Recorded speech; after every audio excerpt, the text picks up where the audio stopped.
How to Find a Good Therapist by McInnes. I'm a therapist who is passionate about creating the best experience of therapy for every client. I know that with the right therapist, the experience can be life-changing. But how do you find that person? I've spent a couple of decades looking at what works in therapy. I want to share a little of what I've learned with you here. If you're looking for a therapist, I hope it may help shorten your journey in finding the therapist that's right for you. If you've ever searched online for a therapist, you'll have some idea of how bewildering the process can be. And if you haven't, try typing "find a therapist near me" into your web browser and you'll see what I mean. It's likely that you'll be shown on the first and many subsequent pages a mix of paid ads, therapist directories, and the occasional individual therapist. On the first page, you may also see a panel titled "People Also Ask."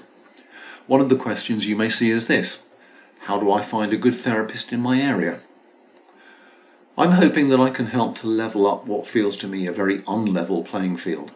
So here's the short version in 32 words. Have confidence that therapy works. Don't get hung up on the model. Choose a therapist that offers the most persuasive roadmap out of your current difficulty. Think like a consumer and shop around. Who am I to say? Along with other hats I wear, I'm a therapist. I have been for rather more than 30 years.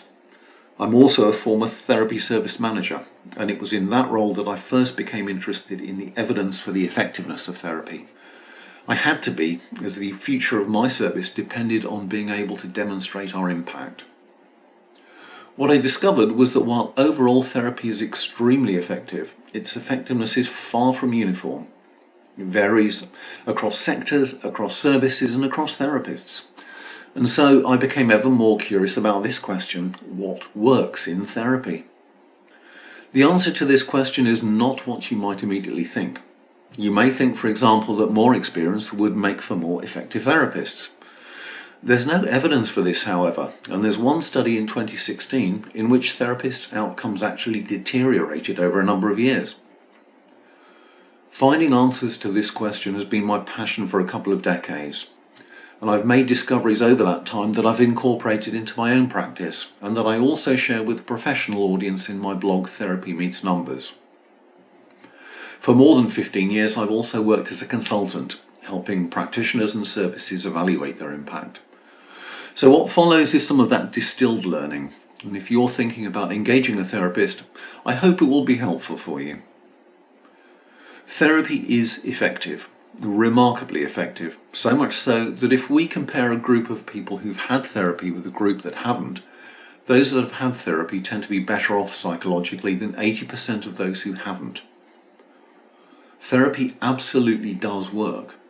How do we know? Well, very simply, using scientifically validated measures, we're able to gauge the severity of people's problems, symptoms, or general distress. If therapy works, then we should see reliable reductions in severity between the start of therapy and its end. For sure, those improvements aren't always down to the therapy, but we have enough solid evidence that the gains that people make can be attributed to it. And what about different therapies? If therapy is effective overall, are there therapies that are more effective than others? It's a simple question with a simple answer. And there is no compelling evidence that one model of therapy is better than another. Therapy is an ever-evolving field, and new and improved therapies seem to emerge all the time. Yet for most of the common mental health difficulties and challenges that we face, the most robust studies show that in outcome terms, the differences between therapies are negligible. If there's a therapy you feel more drawn toward, that's fine, but don't get too hung up on the distinctions. What's more important are the factors that are common to what I would call all bona fide therapies. Very simply, each should explain: 1, the mechanisms by which people develop problematic levels of distress or dysfunction, and how that distress or dysfunction is maintained or perpetuated. 2, the focus and specific techniques or strategies involved in the therapeutic process. And 3, the supposed therapeutic mechanisms of change as they're known. In other words, how the techniques or strategies serve to bring about change. Some therapists are remarkable, and your challenge is to find one. In contrast with therapy models, which research suggests are broadly equivalent in their outcomes, therapists make a significantly greater contribution towards the outcomes of therapy. And estimates vary, but some studies suggest that the contribution to outcomes made by the therapist is between 3 and 7 times greater than the therapy model. I have a simple definition of effective therapy. For me, it's the extent to which therapists can keep clients engaged in therapy to the point where it's possible to see a measurable impact on their difficulties and concerns. As therapists, we vary in our ability to do this. Some therapists are remarkably effective, others less so. The building blocks of therapy. A vast amount of research effort has gone into identifying the effective elements of the therapy process. These include, on the part of clients, motivation, readiness for change, coping styles and resilience, expectations of therapy, and hope. And on the part of the therapist, they include empathy, congruence, or being real, positive regard or liking for the client, accommodating client preferences, and the ability to foster what is known as the working alliance. The working alliance is something that the client and therapist create together. Decades of research has consistently shown that of all of the elements that I've mentioned, its impact on what is achieved in therapy is among the most significant. But rather than being one thing, however, the alliance is made up of 3 elements. Goals. In other words, where are we trying to get to? What is it that you as client want to achieve from this process? Methods. What's going to be the most effective and efficient way to help you achieve these goals? Where do we start, even if we adjust our course along the way? And bond. This is the degree of fit between us. Do we like and respect each other enough to make this journey together? Finding a remarkable therapist. I can't promise that this guidance will find you a remarkable therapist, but I can promise it will help you know what to look for. So in engaging a therapist, you'll want to find somebody who is warm, accepting, and empathic. But this may not be sufficient in itself. Recall that I mentioned earlier the factors that characterize bona fide therapies, including therapeutic focus, techniques and strategies, and how these serve to bring about change. As well as having a warm, empathic therapist, then, you also want one who is prepared to work collaboratively with you. They should be interested in your thoughts about your current difficulties, as well as being able to offer some insights of their own. Together with you, they should be able to offer a compelling proposal about how you work together towards a resolution. This should provide you with a clear sense that your investment in the process will be worth it. And if you're not getting that feeling from a therapist, it may be advisable to move on. Think like a consumer.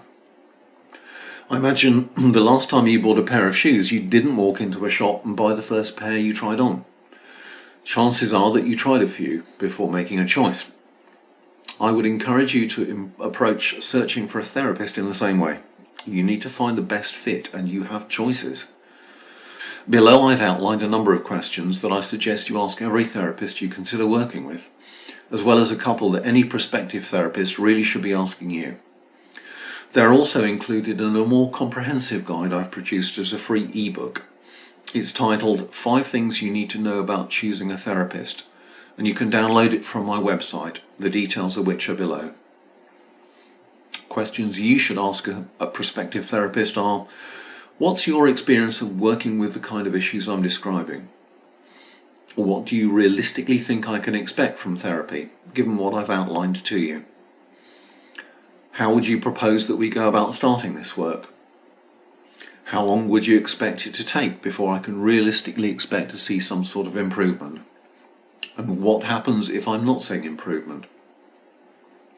And questions a prospective therapist should be asking you: what do you hope to achieve from this process? Ideally, what would you like to go away with by the end of our work together? And I may have some ideas or insights that may help to explain your current difficulties, but I'm wondering what thoughts you may have about what we should explore. And the takeaway: therapy is highly effective, and in general, there's no compelling evidence that one model of therapy is more effective than another.